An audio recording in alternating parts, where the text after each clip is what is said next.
مجھے لگتا ہے کہ روزے کا ایک بہت بڑا مقصد جو ہے نا وہ توحید کی پہچان ہے کہ اللہ تعالیٰ کو آپ پہچانیں گے تو اللہ تعالیٰ کے لیے حلال چھوڑیں گے نا۔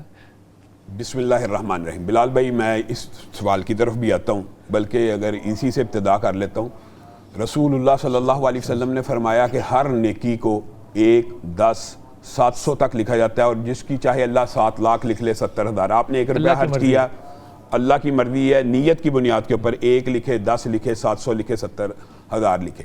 لیکن روزہ واحد ایسی عبادت ہے کہ جس وقت فرشتے یہ عمل مکمل ہوتا ہے، انشاءاللہ آج افطاری کریں گے تو فرشتے اس کو نوٹ کرنے کے لیے بڑھیں گے اور لکھنا چاہیں گے، اور اللہ سے پوچھیں گے اللہ کتنا لکھا جائے، تو اللہ کہے گا صوم لی، یہ روزہ میرے لیے، اس کو صرف روزہ لکھ دو، میں قیامت کے دن اس کا اجر خود بتاؤں گا بندے کو کہ کیا ہے۔ توحید کا مطلب یہ ہے جو آپ نے سوال کیا کہ یہ واحد عبادت ہے، واحد، بلکہ محدثین نے 2 عبادات کا ذکر کیا ہے۔ اول عبادت یہ ہے کہ جس کے اندر توحید اس طرح کی ہے کہ ریاکاری انسان کرنا بھی چاہے تو ممکن ہی نہیں ہے، کیونکہ انسان تنہا ہے، اس وقت پانی پی سکتا ہے، اس وقت کھانا کھا سکتا ہے، نہیں کھاتا چھپ کے کر سکتا ہے، چھپ کے کر سکتا تھا نا، لیکن اس کے اندر یعنی ریاکاری سے بچنے کے لیے بھی یہ عبادت بڑی اہم ہے۔ ایک بات میں استقبال رمضان کے حوالے سے ضرور کہوں گا کہ حضرت طلحہ بن عبید اللہ کی یہ روایت ہے، انہوں نے کہا کہ 2 لوگ بیک وقت مسلمان ہوئے، ایک ان میں سے جہاد فی سبیل اللہ کا شوق رکھتا تھا، ایک عام عبادت گزار تھا۔ جو جہاد فی سبیل اللہ کا شوق رکھتا تھا وہ اللہ کی بارگاہ میں شہید ہو گیا، اور ایک شخص جو عام عبادت گزار تھا وہ 1 سال بعد طبعی موت فوت ہو گیا۔ میں نے خواب دیکھی جو طبعی موت فوت ہوا ہے وہ بلند درجے پہ ہے اور وہ جنت میں پہلے داخل ہو گیا ہے، شہید بعد میں داخل ہوا اور کم درجے پہ ہے۔ میں رسول اللہ صلی اللہ علیہ وسلم کے پاس آ کے یہ خواب لے کے آ گیا تو رسول اللہ صلی اللہ علیہ وسلم نے خواب سنا اور مسکرانا شروع ہو گئے اور کہا طلحہ وہ تو جو شہید ہو گیا اس کا بڑا درجہ ہے، بہت بلند مقام ہے، اس کو ہم کم نہیں کر رہے، لیکن جو زندہ رہا تھا اس نے 1 سال روزے مزید نہیں تھے رکھے، 1 سال نماز مزید نہیں تھی پڑھی، اس نے 1 ماہ کے روزے اگر مزید رکھے تھے تو اس کا اور شہید کا فاصلہ اتنا ہے جتنا زمین سے لے کے آسمان کا ہے۔ اور اگر آپ دیکھیں نا روزے کی عبادت کو اور استقبال رمضان کو، تو ہمارے محدثین کا یہ طرز عمل تھا، 6 ماہ قبل دعا کرنا شروع کر دیتے تھے کہ اللہ رمضان کا مہینہ پا لیں۔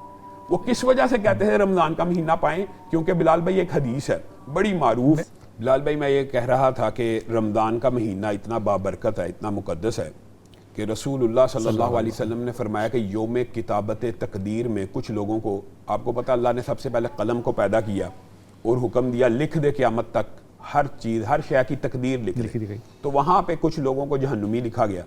تو رسول اللہ صلی اللہ علیہ وسلم نے فرمایا یہ رحمت کا ایسا مہینہ ہے کہ جب پہلی افطاری ہوتی ہے تو اللہ لکھے ہوئے جہنمیوں میں سے ایک تعداد کو آزاد فرماتا ہے، لکھے ہوئے جو مقدر میں جہنمی ہیں ان کو نکال دیتے، اور پھر اسی پر بس نہیں ہے۔ اچھا مجھے بھی ایک بات یاد، ہر روز یہ نکالتا ہے، اور پھر 30ویں روزے جتنے پورے ماہ آزاد کیے ہیں اتنے ہی آزاد فرما دیتے ہیں۔ یہاں سے ایک بات یعنی کہ 100% نکالے پھر 100% ایک دن نکال دیتے، آخری دن وہ تو ریوارڈ ہے، مزدوری کا اجر جب اللہ رب العزت دینا چاہے۔ یہاں سے ایک حدیث ذہن میں آتی ہے کہ رسول اللہ صلی اللہ علیہ وسلم ممبر پہ چڑھ رہے ہیں اور آمین کہہ رہے ہیں، 3 مرتبہ آمین کہا، صحابہ نے کہا ہم نے تو کچھ دیکھا نہیں، آپ آمین کہتے جا رہے ہیں۔ تو رسول اللہ صلی اللہ علیہ وسلم نے فرمایا آسمان سے جبریل امین آئے تھے، جبریل امین انہ لقول رسول کریم ذی قوت عند ذی العرش مکین۔ اگر قرآن کی آیات کا ترجمہ کیا جائے تو اللہ کے ہم سائے، اگر مفہوم کہہ رہا ہوں کہ عرش کے قریب رہنے والے ہیں اور بڑے جلیل القدر پیغمبر ہیں، وہ دعا کر کے گئے ہیں اور میں محمد صلی اللہ علیہ وسلم اس پہ آمین کہا۔ اب اس دعا کی قبولیت میں کوئی شک و شبہ نہیں ہے۔ ان میں سے ایک دعا رمضان کے متعلق ہے، وہ یہ ہے کہ رسول اللہ صلی اللہ علیہ وسلم نے کہا کہ جبریل امین نے فرمایا کہ جو شخص، یعنی میں اور آپ، ہم سب نے رمضان کا مہینہ پا لیا، جس شخص نے رمضان کا مہینہ پا لیا اور اپنے آپ کو جہنم سے آزاد نہ کروایا وہ برباد ہو گیا، وہ خائب و خاسر ہو گیا، اس کی ناک خاک آلود، و مختلف روایات کے مختلف الفاظ ہیں، اس کے لیے ویل نامی جہنم کی گھاٹی ہے۔ تو رسول اللہ صلی اللہ علیہ وسلم نے کہا بے شک آمین، گویا یہ مہینہ ایسا مہینہ ہے کہ اللہ رب العزت نے، جیسے بھائی نے کہا کہ جہنم کے دروازے بند کر دیے۔ اب یہ بات ہم نے بڑی دفعہ سنی ہے لیکن ہمیں اس کا پتہ نہیں ہے اس کا مطلب کیا۔ جہنم کے دروازے بند ہونے کا مطلب یہ بلال بھائی محدثین نے لکھا ہے کہ جب انسان قبر میں ڈالا جاتا ہے نا تو یا جنت کی کھڑکی کھلتی ہے یا جہنم کی. تو جو رمضان میں فوت ہوا اس کو یہ اعزاز تو حاصل ہو گیا نا کہ جہنم کے تو دروازے نہیں کھلے. دروازے نہیں کھلے تو کھڑکی کیا کھلی ہوگی. اور پھر اللہ کی بھی ایک سنت ہے, اچھی بات کی, اللہ کی بھی ایک سنت ہے, مبارک بات کی کہ اللہ جس چیز سے ابتدا کرتے ہیں نا پھر اس کو جاری رکھتے ہیں. یعنی اگر شروع میں عذاب نہیں دیا تو بعد میں دیں گے رمضان گزرنے کے بعد.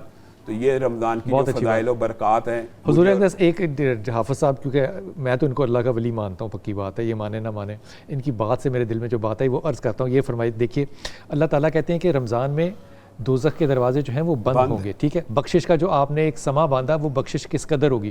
اس کے باوجود سعد بھائی 4 لوگ جو ہیں وہ نہیں بخشے جائیں گے. بے شک 4 لوگ رمضان میں بھی نہیں بخشے جائیں گے. یہ بدقسمتی دیکھیے, اور اس میں کوئی عبادت کا تصور نہیں ہے کہ اس نے نماز نہیں پڑھی یا اس نے یہ نہیں کیا.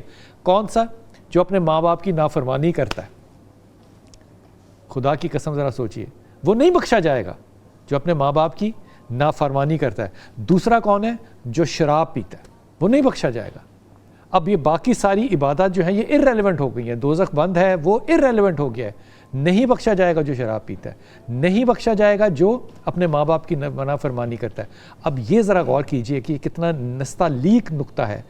جو ناتا اور تعلق توڑتا ہے, آئے ہے. اب اماں عائشہ یاد آتی ہیں کہ اماں عائشہ کے اوپر جب تہمت لگی تھی تو ام سلمہ ہماری ماں نے کیا کہا تھا کہ وہ چھوٹی ہے, بکری آٹا کھا جاتی ہے, لیکن وہ ناتا رکھنے والی ہے. وہ جو ناتا رکھنے کا کردار ہے وہ اتنا امپورٹنٹ ہے. جو ناتا اور تعلق نہیں رکھتا, خدا کے واسطے اللہ کے ولیو, اگر کسی کزن سے, کسی مامے سے, کسی چاچے سے, کسی پھپھی سے, کسی ہمسائے سے, کسی دوست سے ناراضگی ہے, سب سے پہلا کام یہ کرو کہ رمضان میں افطاری بعد میں کر لینا, جاؤ اور اسے کہو بھائی میرا دل صاف ہے. کراس دا بورڈ معافی دے دو اور معافی مانگ لو. Cross the board. اللہ تعالیٰ رمضان میں ان کو قبول نہیں کرے گا اگر دل کے اندر یہ آپ کے قطع تعلقی جو ہے یہ رہ گئی. اب یہ جو معاملہ ہے نا چوتھا, جس کو کہ اللہ نے قطعی طور پہ رمضان میں بھی معاف نہیں کرنا, حضور یہ بڑا نفیس نقطہ ہے. اسے کہتے ہیں نا لکھائی میں نستعلیق قسم کا نقطہ ہے, اور وہ ہے جس کے دل میں کینہ ہو. اب یہ کینے کو آپ ایکسپلین کریں. حسد رکھنا, بغض رکھنا, اس کے پاس ہے میرے پاس ہے, اس کے پاس نہیں ہے, میرے پاس فلاں ہے اس کے پاس یہ نہیں. کینہ ہے, رائٹ یا لیفٹ دونوں طرف سے لے لیں, کینہ ہے. کینہ رکھنے والا بھی کسی صورت میں جنت کا حقدار نہیں ہوگا, اللہ ان کی بخشش نہیں کرے گا.